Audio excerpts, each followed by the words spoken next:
नमस्कार। तपाईको उमेर यदि 40 को वरिपरि हुन लागेको छ भने यो भिडियो तपाईहरूको लागि हो। कृपया ध्यानपूर्वक सुन्नुहोला। उमेरले 40 कटेपछि रमाउने मात्र होइन, मैले अहिले भन्न गइरहेको सुझावहरूलाई पनि विशेष ध्यान दिनुहोला स्वस्थ जीवनको लागि। Because we know health is wealth. सबभन्दा पहिलो सुझावमा के छ भने तिर्खा नलागे पनि, पिउन मन नलागे पनि पानी सधैँ पिउनुहोस्। सबैभन्दा ठूलो स्वास्थ्य समस्याहरू अधिकांश शरीरमा पानीको कमीले हुने गर्दछ। न्यूनतम हामीले प्रतिदिन 2 लिटर पानी पिउने गर्नुपर्दछ।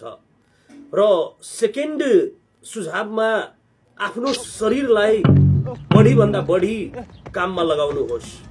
शरीरलाई हिडडुल गराउनु, पौडी खेल्नु, करेसावारी खन्नु, घाँस काट्नु, साइकल चलाउनु वा कुनै पनि प्रकारको खेलहरू खेल्नु स्वास्थ्यको लागि अति उपलब्धिमूलक मानिन्छ।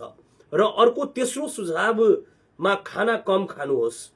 साथीहरू, तपाईहरूले सुन्नु भएको छैन भने म एउटा अमेरिकन प्रोभर्ब तपाईहरूलाई भन्न चाहन्छु। अमेरिकनहरूले के भन्छ भने we eat because we are not hungry because it is a lunch time.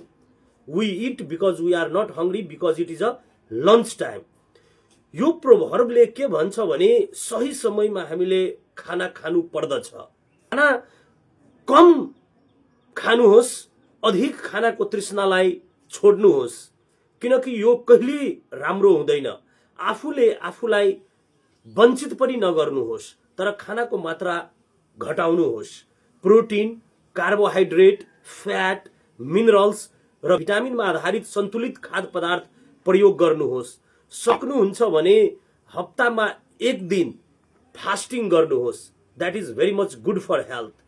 अर्को चौथो सुझावमा के छ भने अत्यावश्यक बाहेक सकेसम्म सवारी साधन कम प्रयोग गर्नुहोस्। साथीभाइ भेट्न जाँदा, किराना पसल जाँदा, मठ मन्दिर जाँदा होस् वा अफिस जाँदा आफ्नो खुट्टाले हिँड्ने प्रयास गर्नुहोस्। सकेसम्म जति हुन्छ हामीले पैदल हिँड्ने बानी बसाल्नु पर्दछ। र पाँचौं सुझाव अन्तर्गत के छ भने क्रोधलाई त्याग्नुहोस्। Yes, anger is the dust that blows the light of the mind भन्छ है। Anger is the dust that blows the light of the brain. हाम्रो दिमागको बत्तीलाई रिसले निभाइदिन्छन् र त्यतिखेर हाम्रो दिमाग, मन, मस्तिष्कले राम्ररी काम गर्न सक्दैनन्। त्यसैले हामीले क्रोध त्याग्नु पर्दछ। चिन्ता त्याग्नुहोस्। चीजहरूलाई बेवास्ता गर्नुहोस्। नेगेटिभ एनर्जीहरूलाई, नेगेटिभ पिपुलहरूलाई बेवास्ता गर्नुहोस्, इग्नोर गर्न सिक्नुहोस्। विरोधको अवस्थामा आफूलाई समावेश नगर्नुहोस्। तिनीहरू सबैले स्वास्थ्यलाई न्यूनीकरण गर्छन् र आत्माको वैभव खोसिदिन्छन्। सकारात्मक व्यक्तिहरूसँग कुरा गर्नुहोस् र तिनीहरूको कुरा सुन्नुहोस्। अब छैठौं सुझावमा हामीले के बुझ्नु पर्दछ भने सबैभन्दा अगाडि पैसाको मोह त्याग्नुहोस्।